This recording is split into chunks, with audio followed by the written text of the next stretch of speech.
afternoon, everybody. How's everyone doing? I don't have any comments at the top. Olivia, would you like to start us off? Sure. It's lonely up here today. I know. Your colleagues from the wire services must be like, there must be a great food truck out there or something, wherever they are. I wanted to start with, so tomorrow will mark 1 week since Secretary Blinken said that he had made determinations regarding a review of potential Leahy law violations by Israeli military units before October 7th. He said at the time that we would see the result in the coming days, and I'm just wondering if you have an update on the timing of such an announcement or unveiling. So I don't have any updates for you on timing. What I can say, and you've heard me say this before, is that we take extensive steps to fully implement the Leahy law for all countries that receive applicable U.S. assistance. That, of course, includes Israel, with whom we have a longstanding security relationship. The Leahy law also has clear legal standards, and the department applies those to all countries. In terms of process, you saw the Secretary address this not just in Capri, but when he was here in the briefing room on Monday, that we will have more to share, I'm sure, in the time ahead, but I don't have anything for you beyond that. Okay, when the National Security Advisor was asked yesterday about reports in the Israeli media that the U.S. may reverse course and not actually issue any punitive action in association with these determinations, he deferred to this building. So I wanted to present the question to you and whether you have any response to those reports in Israeli media that the U.S. may not actually take punitive action.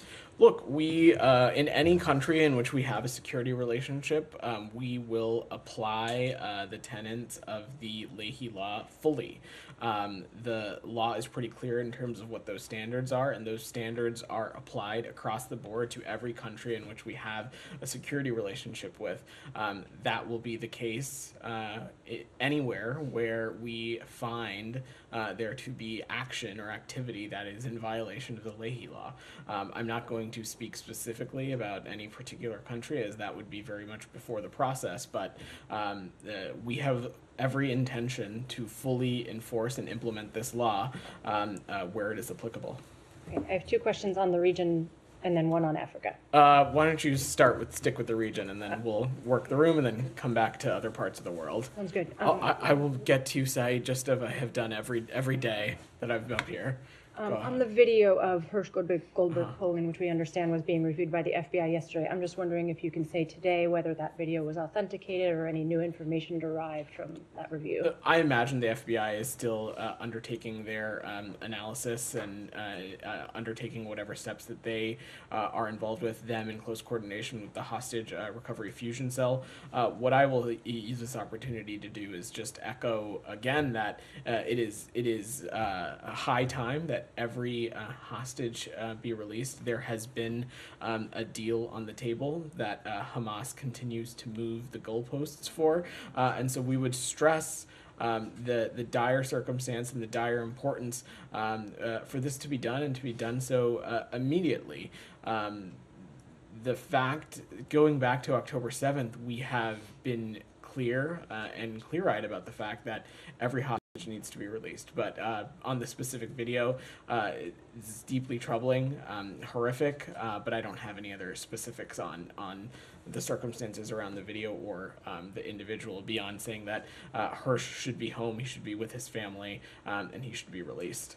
Okay, thank you. Yeah. And the last one is on Rafah, and there's this swirling commentary and developments, again, overseas as to whether something is imminent or not. I'm wondering whether you've gotten any clarity from Israeli officials about the plan, whether an actual plan for humanitarian or military operations has been presented, and if not, is there one on the books in the foreseeable future? I don't have any updates on our engagements, specific engagements with the Israeli government. You saw last week the Strategic Consultative Group had a meeting with National Security Advisor Jake Sullivan and others.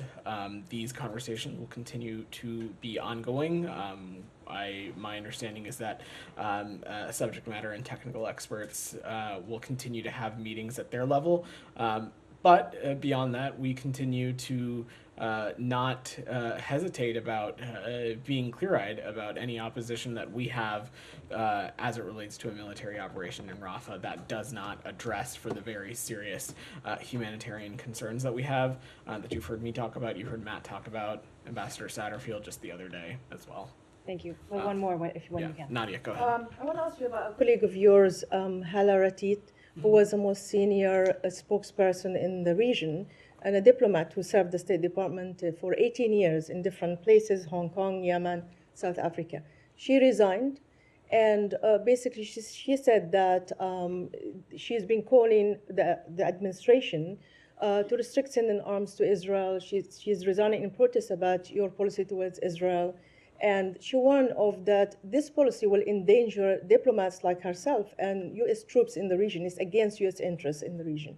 So what's your message to somebody like her and many in the State Department that the normal channel that you give them to express their opposition and their views is not going anywhere? It's basically they're just allowing them to speak, but there's no change of policy. So let me say a couple things there, Nadia. First and foremost, we're talking about a personnel matter, so I'm not gonna delve into the specifics. She's an official. We're talking about a personnel matter, and so this is something that I'm not going to speak about specifically. I have seen the reports on someone's decision to remain working for the U.S. government or not. That is ultimately. Do you want to turn that off? Whoever's got this briefing on speaker. Yeah, thank you. Sorry, I lost my train of thought. Okay, as it relates to this personnel matter, I'm not going to speak to the specifics. But look, firstly, we have been. There is a process. There are channels that we've spent a lot of time in this briefing room talking about, for which our workforce can share their points of view when they disagree with a certain policy or a certain action that the U.S. government is taking. You've heard us talk about the dissent channel. That channel continues to be in place. The Secretary reads every single one of those dissent channel cables, and dissenting viewpoints from across the administration. We continue to welcome them, and we think that it helps lead to stronger, more robust policymaking. And the Secretary wants to hear differing points of views. He believes it makes him a better, stronger leader of this department and a better and stronger policymaker. Ultimately, anybody's decision on whether they want to continue to remain employed somewhere or not, that is ultimately a decision for them to make.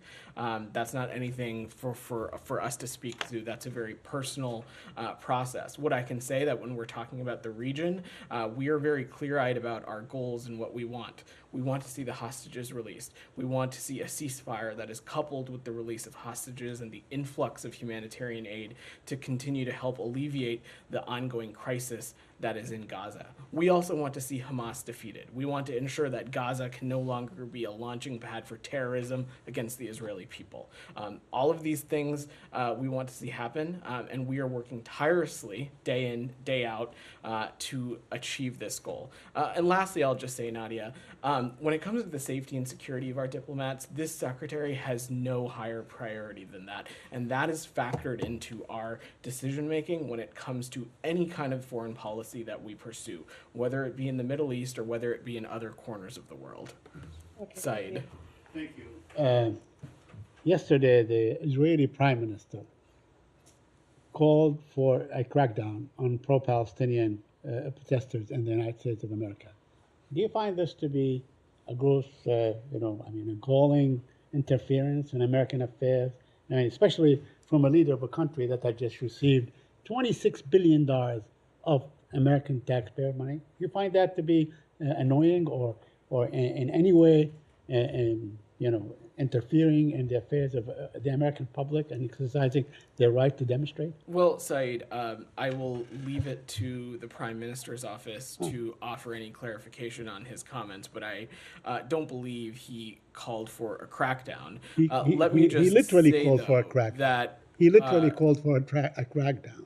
Let's be real about the facts, Said, which is that in the aftermath of October 7th, we are very much seeing a surge in anti-Semitism across the world. I'm not And its asking- I'm tragedy sorry to demands interrupt. action. Right. Beyond that, though, we of course support the right of anybody to peacefully protest, to demonstrate, to make their voices heard, to express themselves in a peaceful and nonviolent way. Right. However, we also believe that harmful rhetoric, whether it be rooted in anti-Semitism, Islamophobia, is incredibly problematic Yes. and needs to be condemned and called out against. But beyond that, as it relates to the individual policies that are being pursued in dealing with these demonstrations on individual college campuses, I would defer to the local jurisdictions to speak to that. Yeah, I understand everything that you said, but I'm asking you, there's a foreign leader who's saying that American law enforcement, including the National Guard, ought to crack down on Americans exercising their First Amendment right to free speech. I'm asking you on this particular issue, not on October 7th, not on all this that happened. I'm asking you, do you find this to be appalling by a foreign leader and direct interference in the way Americans conduct themselves? A leader can call on whatever they'd like, Said, but it's no one is naive to the fact that utilization of the National Guard is ultimately a decision up to individual governors. I understand. And so beyond that, the Prime Minister is welcome to make whatever comments he'd like. When it comes to what is happening in this country, we're going to remain focused on that, and specifically on some of the spread of anti-Semitism that we're seeing. This is something that this president takes incredibly seriously, and that's why he has implemented the first ever national strategy to combat anti-Semitism. Other kinds of harmful, hurtful rhetoric that we have been seeing as well in the aftermath of October 7th, rooted in Islamophobia, rooted in stigmatism around Arab Americans or Palestinian Americans. That is also equally problematic and needs to be condemned as well. Yes, no, hold it. Please, I'm not done. Hey, I'm not done, please, I'm not done. I just want to ask, I understand the need to combat the despicable anti-Semitism and so on. I understand what the president is doing. I'm asking you, do you reject the fact that a foreign leader is saying that the demonstrations ought to be cracked down upon? That's what I'm asking you. Do you reject that? So, I mean, do you reject you reject the U.S. government cracking down on peaceful demonstrators, correct? Correct? Sorry. You reject that? I mean, this is part of what America is all about. I'm asking you, do you reject the interference of a foreign leader calling for the crackdown on full American citizens exercising their basic rights, their First Amendment right to demonstrate? That's what I'm asking you. The Prime Minister was commenting on something happening in this country. I will say I'm not over the asking course the Prime of this, Minister. I'm asking you. You are here representing the government of the United States of America. I'm asking you as an officer of this government, of this administration, do you reject the interference of a foreign leader saying that you must crack down on Americans exercising their right to demonstrate? It's a very simple question. I wouldn't equate that to interfering, Said. It is someone saying something. Ultimately, anybody who has a modicum of basic understanding of how the National Guard and how local law enforcement works, that ultimately, and so we're talking about the National Guard, that is a decision up to individual governments. Just like you all ask me about things that are happening in countries around the world. Right. You ask the secretary, you ask the president about events that are happening in countries around the world. We're seeing leaders from around the world offer their comments on things that are happening in the United States. But when it comes to the actioning on those items, there are procedures in place. Ultimately, these individual campuses can speak to what safety protocols that they have in place to ensure that students, faculty, and others are kept safe. What I'm saying in a broad sense is that rhetoric that is rooted in anti-Semitism, rhetoric that is rooted in Islamophobia, rhetoric that is rooted in targeting individuals for just who they are, is unacceptable. And we have seen that in some of these demonstrations. There is no doubting that fact either, Saeed. So Right. now I've taken a couple of questions on this. No, We've got a bunch of I have a colleagues. couple more questions, but I have one last comment. Don't you feel offended by the fact that a foreign leader is trying to fan the flames against Palestinian Americans in this country? That's exactly what he's doing. You don't feel offended by that? Said, that is not how I would interpret the Prime Minister's comments, and I defer you to his office to offer any clarification on what he said. Go ahead. Thank you, Vedant. So on Monday, you released, follow up on this, you released the human rights violations report listing human rights violations in other countries, including violence against journalists, violations of like freedom of expression, freedom of assembly. But yesterday in this country, at Texas University, we saw a footage circulated on social media showing violence against a journalist. There were also violence against protesters. Do you think that this undermines your human rights message in other parts of the world, in other countries? So let's just be pretty clear about what the Human Rights Report is and what it isn't. It's a congressionally mandated, statutorily required report that this department is required to put out on an assessment of human rights conditions set out around the world. It's an assessment of the human rights conditions in other countries. There are a variety of other entities. Please don't interrupt me. There are a variety of other entities out there within this government whose job is to look at policies and procedures as they relate domestically. That is not the remit of this department. What I can say about the incident in Texas is that the administration is still learning more about these events. Of course, you've heard me say that peaceful protests are, of course, acceptable, and we fully appreciate and encourage Americans expressing their First Amendment rights and making their opinions heard in a peaceful, nonviolent way. But hate speech, violent rhetoric, including anti-Semitic or Islamophobic remarks, targeting people for who they are is unacceptable to us. Do you think the U.S. should set an example to other countries when, it is preparing human rights reports? We do not hold any country to a standard that we would not hold ourselves to, and that has we feel that firmly and adamantly. And let me just say that we've had this iteration of this conversation a lot, dating back to October 7th. When it comes to the diplomacy that Secretary Blinken has been undertaking, having gone to the region now 7 times, it is no surprise that there are countries and regional partners out there that might have a slightly different opinion on the policy that is being pursued as it relates to Gaza, that might have a different opinion on certain actions that the government of Israel may or may not be taking. But in every single one of those countries, what they continue to stress to us is the indispensability of American engagement and American leadership. They want us at the table. They want us engaged. They want us part of the conversation when it comes to determining a durable solution that's going to bring greater peace and security into the region. Willie, go ahead. Thanks so much. Yeah. Appreciate it. Back to the protests. Is there you're just a few blocks away from here, right? The consequences of what happens in this building of U.S. foreign policy are being played out on the campus of George Washington University. Is there a sense within this department that there is, some people are, and this might be perhaps too far reach, but this is a Vietnam moment among this younger generation of Americans directly related to U.S. foreign policy. Is there any kind of influence that's happening on these streets? Are their voices reaching the secretary? Are they reaching people here inside this building? Absolutely.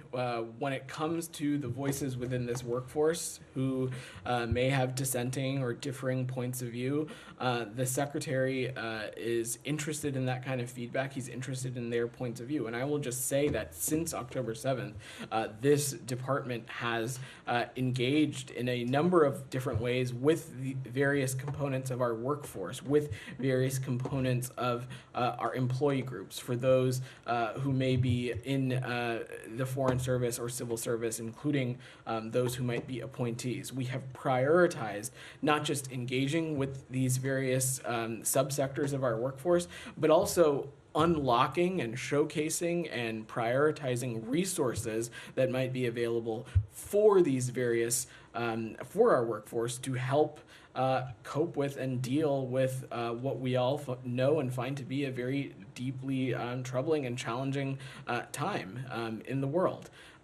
As it relates to what is happening on college campuses, of course, we see what's happening there too. But we're also not naive to the fact that when it comes to any of the foreign policy that we pursue, 100% of the population is not going to agree with what we're trying to accomplish. But we are clear-eyed in the fact that what we're trying to pursue is in the best interest for the American people, and it is in the best interest of the national security of the American people. The things that we're talking about, the defeat of Hamas, a two-state solution, increased humanitarian aid, further regional peace and stability when it comes to the Middle East. All of these things are in the interest of the American people, and we are continuing to pursue those lines of efforts. That is why the Secretary has been going back and forth between the region, meeting with partners in other parts of the world to talk about these very challenging issues and how we are going to work collectively to find a solution. That's what all of this is about. Go ahead. Thank you. Glasses. The Gaza Civil Service today held a press conference this morning, which was televised, and they said that evidence showed that many of those pulled out from the 3 mass graves that they found, including children, were tortured before being killed. Some even showed signs of being buried alive, along with other crimes against humanity that they accuse Israeli forces of. They called for an independent forensic investigation. This administration repeatedly says that it asks Israel, the Israeli government, to investigate itself. As a mediator for peace between Israelis and Palestinians, how does it ever make sense that the United States asks the accused party to examine itself and provide reports that you have previously said that you actually trust? What's wrong with an independent scientific forensic investigation? I mean, if the results of such an independent investigation prove the accusations to be baseless, then that would be in Israel's favor, wouldn't it? So, as it relates to the continued reporting about, we're seeing about these mass graves, first National Security Advisor Sullivan spoke a little bit about this yesterday, but we continue to find these reports incredibly troubling, and that's why yesterday you saw the National Security Advisor call for this to be thoroughly investigated. We want to see these facts looked into, and simultaneously we're continuing to press the government of Israel for more information. The IDF has spoken to this in some sense already, but we are continuing to press them for additional information. But why not have an independent forensic scientist, which the Palestinians are calling for? We think this does need to be thoroughly investigated, but in terms of the modality, we continue to want to see some additional information from the government of Israel before But we you're make asking other the accused to assessments. investigate itself. We believe that through a thorough investigation, we can get some additional answers. We're also hoping to continue to get more information from the government of Israel on this. But Gita, go ahead. On the humanitarian side of this subject, is there a list of vetted NGOs that can deliver aid through via the Mediterranean route right now? And the reason I'm asking is because apparently the Freedom flotilla was delayed for a few days over there, although apparently now they do have a date to deliver their aid, and it was said that the delay was due to U.S. and Israeli and also German pressure. So first, when it comes to humanitarian partners in the region, there are a number of those that have been operating there already and have a full sense of the scope of the situation on the ground, whether it be bodies within the UN, World Food Program, etc. As it relates to the Freedom Flotilla, look, we welcome any country or any entity wanting to do more to help alleviate the suffering in Gaza.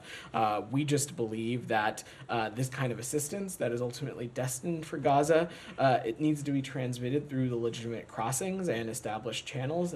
That is the best way to ensure the safety and security of not just the aid, but also the safety and security of the workers who are involved in the implementation of this delivery and ensuring that the aid gets to the places that it needs to go. Michael, go ahead. Thanks, Vedant. First, I want to thank you and your staff for putting together a great Take Your Child to Work Day program this morning. It was really appreciated. Our pleasure. By a lot of people. And with your indulgence, and as we discussed, I have a question for you, and then we'll have a second question. Yeah. Well, my question is that yesterday, House Speaker Johnson said on a talk radio show that he had received an emailed written assurance from National Security Advisor Jake Sullivan regarding an assurance that U.S. aid that had been passed by Congress in the supplemental would not be restricted from an Israeli battalion that is reportedly being considered for penalty under the Leahy law. So my question to you is, has there been any assurance by the White House that would restrict the terms of any Leahy law finding that the department might reach about that particular unit? Sure. So first, I'm just not going to speak to the specifics about our correspondence with members of Congress and congressional leadership. What I can say about the Leahy law and how it works is that it is not a bearing on the broader security relationship that we may have with a particular country. What it is when something is found to be in violation of the Leahy law, what it is a restriction of the provision of applicable U.S. assistance on that particular unit or component under the umbrella of that security apparatus. So whatever may or may not happen does not have bearing on the long-standing security relationship we may have with that country. It would be, if we were to find a violation, it would be a restriction on a particular unit or component. I think your junior advisor might have a question. Thank you. Yeah, with the indulgence of my colleagues, Calvin, do you want to ask a question? I know we're talking about Gaza right now, but what kind of weapons and do they have? Does Ukraine have enough weapons to defend themselves for That's such a great right question. now? That's such a great question. I'm so glad you asked that, Calvin. I think your dad missed the daily press briefing yesterday, but that's all right, where we announced this. But we were really happy on the heels of I was watching online. I think we were really happy that on the heels of the National Security Supplemental that President Biden signed, that we were the same day able to announce $1 billion for Ukraine, additional security assistance that included arms, training, and other kinds of military assistance around related to these drawdowns. Some examples of what were part of that package included Stinger anti-aircraft missiles, small arms and additional rounds, high mobility artillery rocket systems, 105 millimeter artillery rounds, and 60 millimeter mortar rounds. All of these things, Calvin, are a part of our longstanding effort that has been in place since February of 2022 to continue supporting our Ukrainian partners as they defend themselves against Russia's incursion on their territorial integrity and sovereignty. Go ahead. Next, yeah. Yes, you. So today the European... Oh, can we, so I think we got a couple of requests to stay in the Middle East and then we'll come back. All right, go ahead, Nadia. Things I'm trying to get an answer for. One of the things is this country prides itself on the First Amendment right, which is the freedom of expression. And in this, what we see now in this polarization and the protest movement in the universities, how can the State Department send a clear message that people have the right to protest peacefully and criticize Israel legitimately, but not being labeled as anti-Semitic, because these anti-Semitic things have been used loosely for anybody who criticizes Israel, considering that a large number of the demonstrators are Jewish.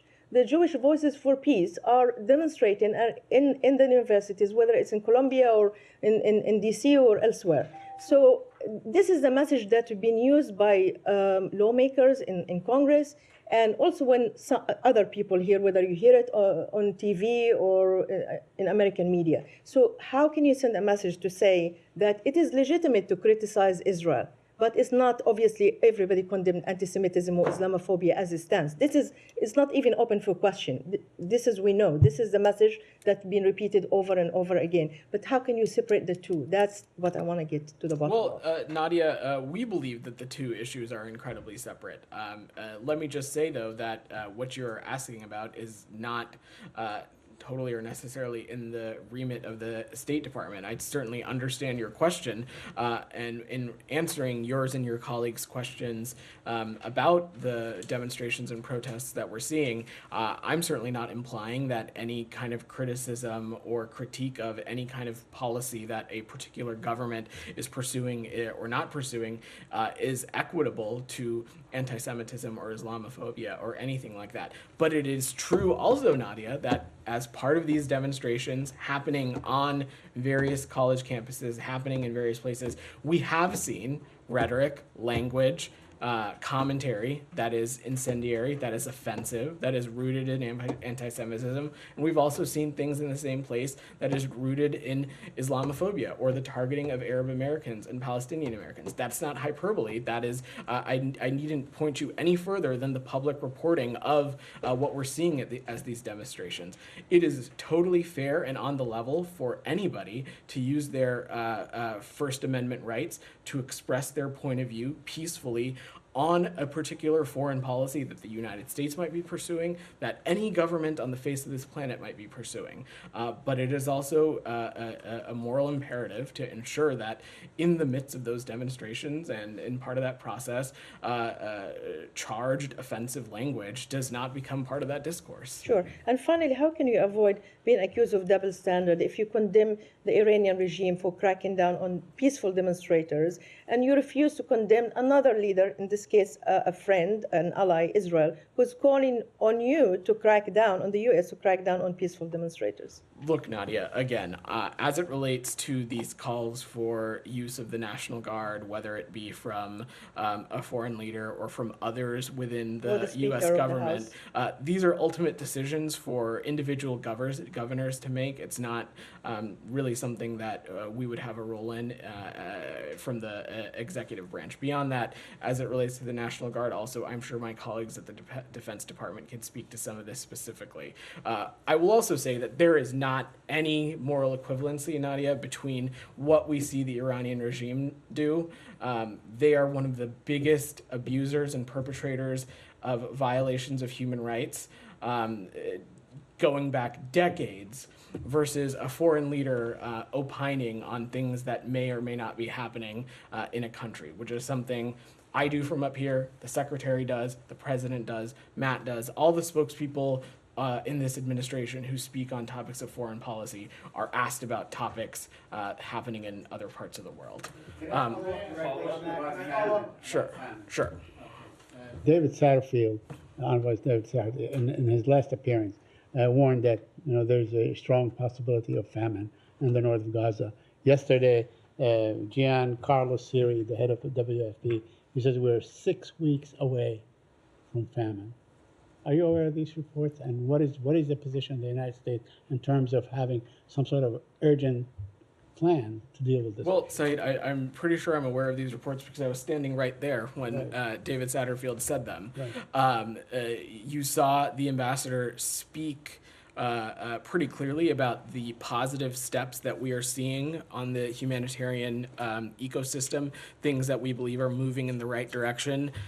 Some gates opening up, some ports opening up, some additional flows of trucks. But I cannot stress this enough, and I'm sure if the ambassador was here with me, he would not. He would say the same thing. More needs to be done. Absolutely, more needs to be done to avert this pending crisis in Gaza. We need more deconfliction mechanisms in place. We need aid entering at a higher rate. We need all of these things to happen, and we'll continue to push our partners in Israel. We'll continue to push other partners and other humanitarian actors to do so. I will also just use this opportunity to note that just this morning we announced Lisa Grande as our new special envoy for Middle East humanitarian issues. She has more than 3 decades of experience on working on these kinds of challenging, large-scale, complex operations. She's done so for the United Nations. She joins us just coming from the U.S. Institute of Peace. We're very eager for her to get started immediately. I believe today was her first day. And I know she will continue to build on the foundation that Ambassador Satterfield and his team laid. Will she be contacting WFP on this very issue? I have no doubt that she will be engaging directly and immediately with the variety of humanitarian partners that we work with on this. Go ahead. Thank you, sir. So a few months ago, we were told that the United States is waiting for the internal investigation report by Indian government on assassination attempt of Gurpatwardhan Pannu in New York.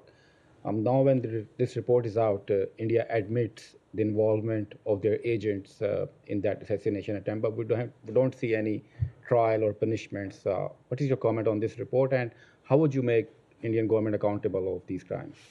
So I'm not aware of the report that you're referencing, but look, we have, this is ultimately a Department of Justice matter, and I will defer to them and let them speak to this. Sir, Australian journalist says she is being pushed out of India. Avani Dias said that she had been denied a visa renewal for weeks because of reporting on Sikh separatist movement. Do you have any comment on the free speech in India? So look, the government of India can speak to its own visa policy. That's not something I'm going to opine on from here. Broadly, we have been clear with countries around the world the integral role that a free press plays in the fabric of democracy. That's why we come up here and take questions regularly. But I will let the officials in India speak to one last this question, specific. if you allow me. Sure. Sir, after the sanctions on suppliers to Pakistan ballistic missile program, we can see some kind of tensions in both the countries. We have seen some very harsh statements from Pakistani government officials. Is there something going on between the U.S. and Pakistan right now? Absolutely not. You've heard me say this before. Pakistan continues to be one of our most important partners in the region. There continues to be a lot of cooperation that we have with the government of Pakistan, especially in the security space, especially in the trade sector. I think it was you that asked about a week and a half ago about the finance minister who was here holding consultations with members of the State Department. This is a robust relationship, and we'll look to continue strengthening it. Alex, go ahead. Thank you. A couple of things from you on Russia and the region, if I may. Sure. Before that, on housekeeping, on this Department's Global Engagement Center. It's fun they didn't make it through the supplemental. What's the Secretary's view on that? Are you guys trying to reauthorize it, or where is the policy?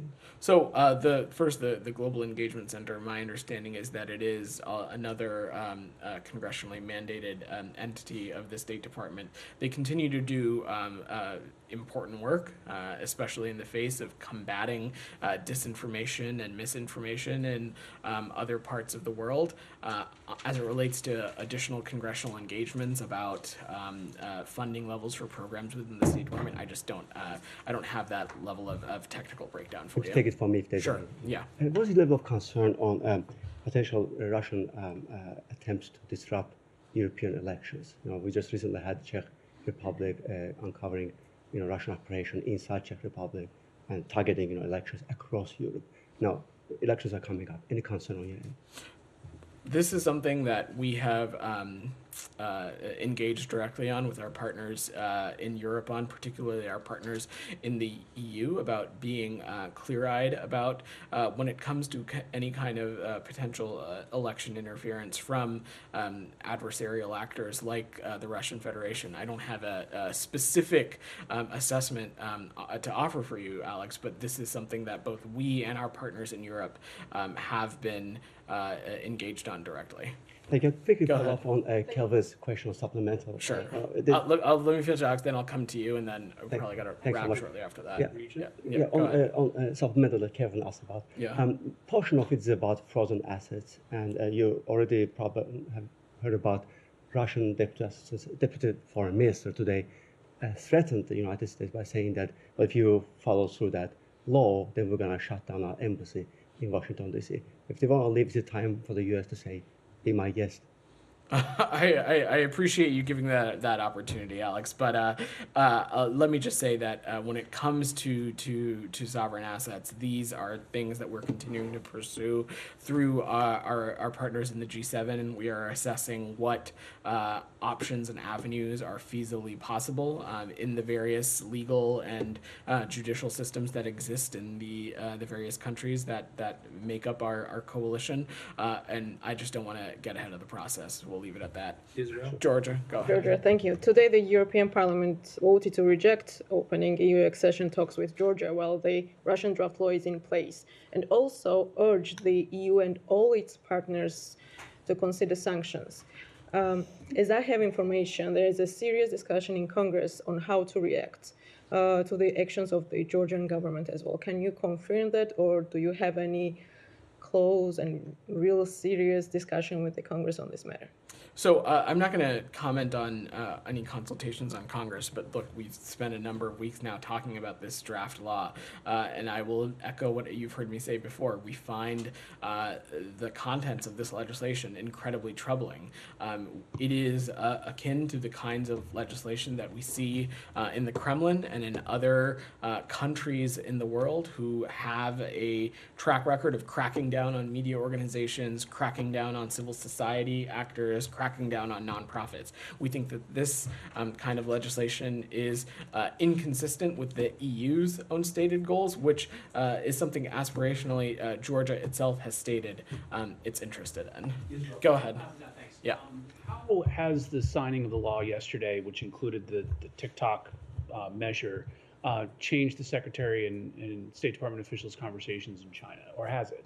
I would say it's not. It's not changed because this has been a longstanding position of not just this president, but also Secretary Blinken. The contents are the specific legislative contours of that provision. We've been clear about the substance of our national security concerns. And I just want to reiterate, this is not about the American people using TikTok. It is about ownership of TikTok by the People's Republic of China. And that is why we agreed with this call for divestment because it's clear that we have to ensure that the data, the privacy of the American people is not owned by an adversarial actor that could potentially use it against us. But look, behavior and actions like this from the PRC have always been part of our conversations in our ongoing relationship with them, and I have no doubt that these things will continue to come up. But this has been a longstanding position for you. I'm pretty sure you saw the president came out almost very quickly after this provision was first introduced, basically saying that he would sign this should it pass, which he obviously did. Does the U.S. think that the PRC's position or objections to the potential of banning an app somewhat hypocritical?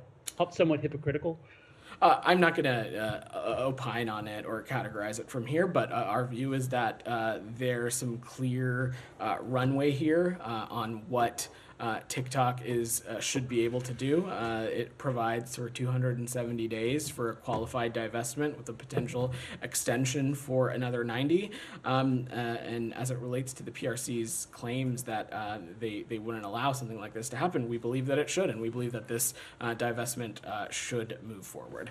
Goyle, go ahead. As far as TikTok is concerned, India had banned already 2 years ago. Why is it taking so long for the United States when everybody knows that this is a national security threat?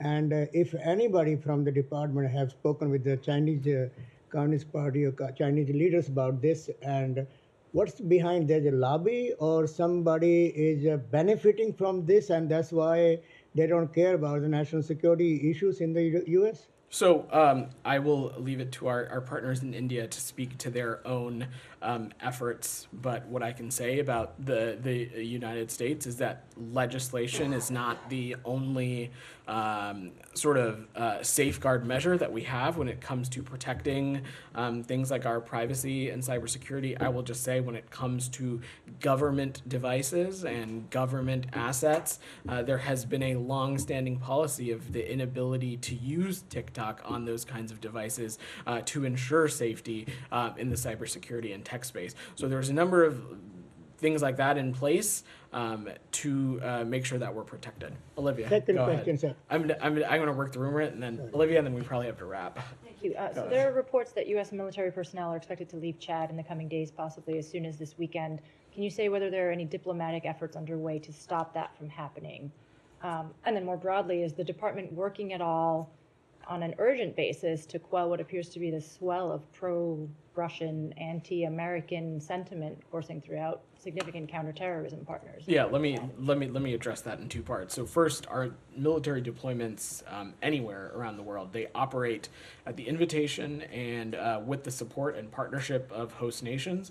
U.S. forces in Chad have supported regional and international counterterrorism operations against violent extremisms in the Sahel and the Lake Chad region for years now. We are in ongoing conversations with Chadian officials about our security partnership. Our understanding is that Chad is focused on preparing for its upcoming presidential elections on May 6th, and so we anticipate these consultations and the parameters and discussions around our security cooperation will continue and grow in the ensuing time after those presidential elections. And as it relates to your broader question, we have been clear that the U.S. has a deep commitment to expand our partnerships with between the United States and African countries, African institutions, and the people of Africa. This was a key pillar of the African Leader Summit that was held about a year and a half ago.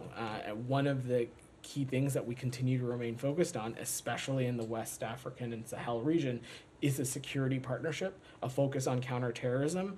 And again, our military deployments there are at the invitation and in the support and partnership of these host countries. And we're going to remain focused on working with additional partners, seeking out additional partnerships, and doing what we can to focus on these issues of security as well as overcoming economic and other development challenges as well. Is there any redoubling or intensification of efforts, just given recent developments? I don't have any specific engagements to read out. What I can say is that Deputy Secretary Campbell, I expect to travel to the region in the coming months, specifically in the context of Niger, to continue to have these kinds of conversations and to continue to strengthen our relationships there. All right. Thanks, everybody. Thanks, you. If I was one of their sons.